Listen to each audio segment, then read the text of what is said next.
Hi everyone, in this tips and tricks video I'll be setting up an encounter in OBR Rodeo and showing you a lot of different techniques, which our Discord community has suggested are great features that are less well known. Hopefully you'll find something new in here that will help streamline your games too, so let's get started. I'm going to load an empty scene into my room here because the first thing I want to show you is how you can auto-scale an imported image. So I have a map that I want to import, and you can see that it has grid dimensions in its file name, shown here as 36 by 24. This would also work if the file had its grid resolution in the file name, for example if it included an indicator like 140 dpi. The easiest way for me to import this map is to drag it into my scene. You can see the asset importer wheel with 6 choices of map, prop, mount, character, attachment and note. Immediately you can see the temporary local copy of this map appears in my scene, and it's ready to receive tokens on top, but in the background this rather large file is uploading to my cloud storage so that it will be available on other devices. This map was drawn by Mike Schley and is available in the Epic Atlas, and I put a link for that in the description. Maps are locked as soon as you place them in the scene, so to select a locked item I can either double left click or I can hold Ctrl and left click once, like this. For the overflow toolbar, I click on the 3-dot button, then I choose Align Image, as I just need to see the image dimensions in grid squares shown at the foot of the screen. It's confirming that we have 36 columns and 24 rows, so it's all good, and I can accept that and deselect my map. Next, let's get our player character tokens onto the map. When I open the asset dock on the character page, I can see all of the inbuilt tokens provided with OBR Rodeo, but I've also gathered my PC tokens into a folder, and I can simply drag that folder into my scene to get one copy of each of the tokens inside it, and arrange them as desired. If you have more complex PC tokens with their own attachments and perhaps even extension metadata that you want to persist, then you should instead use the prefabs extension, but this folder drop method can be very useful for simple random encounters with monsters, or even loot drops.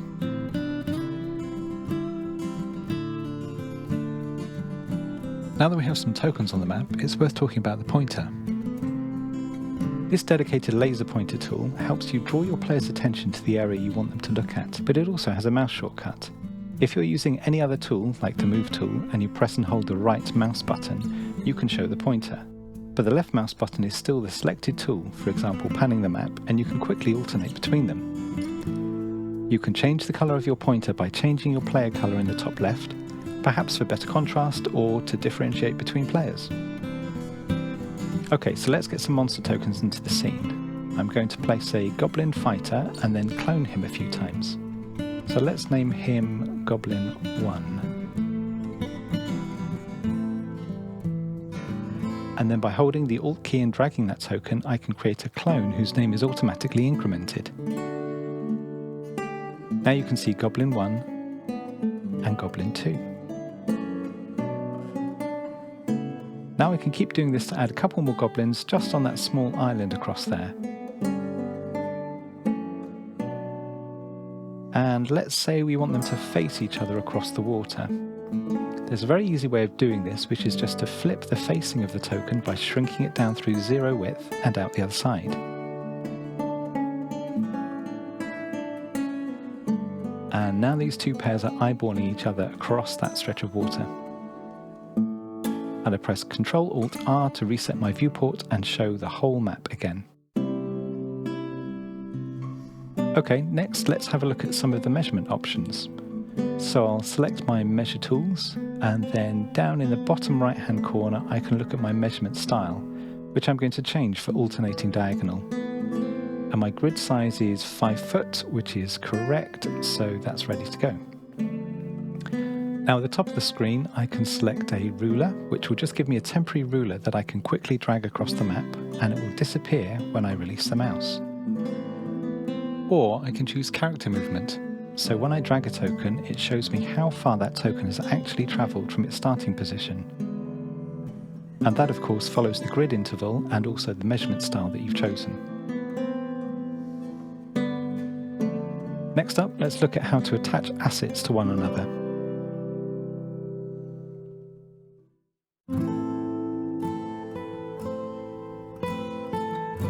So I'm going to create a Goblin Archer here, and then again with Alt drag, I'm just going to quickly create a squad of 3 of them. All all hiding out in this ruined house.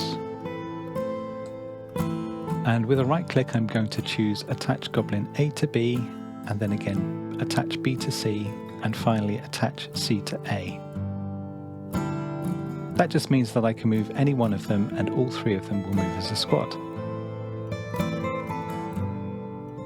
However, I'm going to hold Shift and multi-select these three together, and then right click to bring up the constraints menu, because I don't want them to be copying each other in everything they do. So I'm going to disable the linking of visibility and rotation and also deletion. This just means that those are now independent settings, so if this archer gets knocked prone by a fighter that runs up and trips them, or if this archer goes stealthy and disappears, or if this one just dies and is removed from the map, then I can do that without affecting the other two.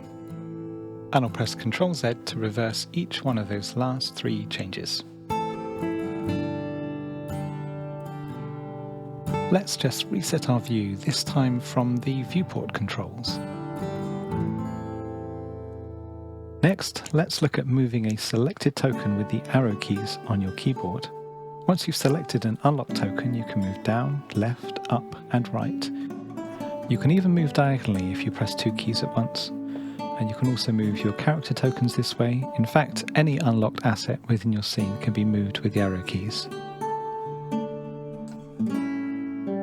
At this stage of setting up your encounter, you may choose to add some GM notes, and a good way to do that is to drop a note onto your scene near the thing that it relates to.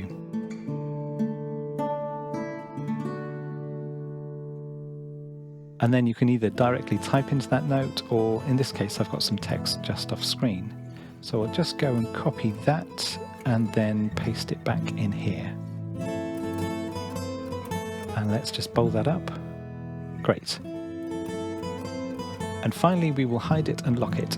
Hide it so the players can't see it, and lock it so that we don't accidentally move it by dragging it off position. You can do the same thing also for player handouts. So here I've got an imported token which looks like a piece of parchment. It's treated as a note so I can insert text onto it. So again, I'll go and copy the text that I've got and drop it in place here. And then I'll just make it a little bit bigger and bolder. Let's go up to 72 points. There we go. And now that could be a clue, perhaps, that your players find as they search along the riverbank here. And you could also hide it before they get to that point.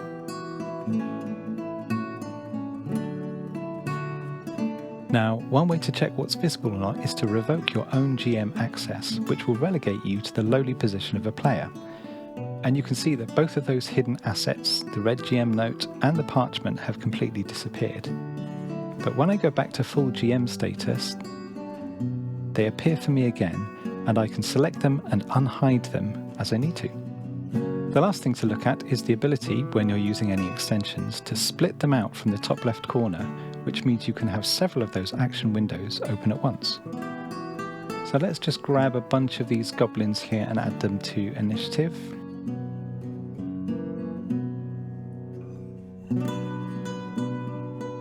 Like so.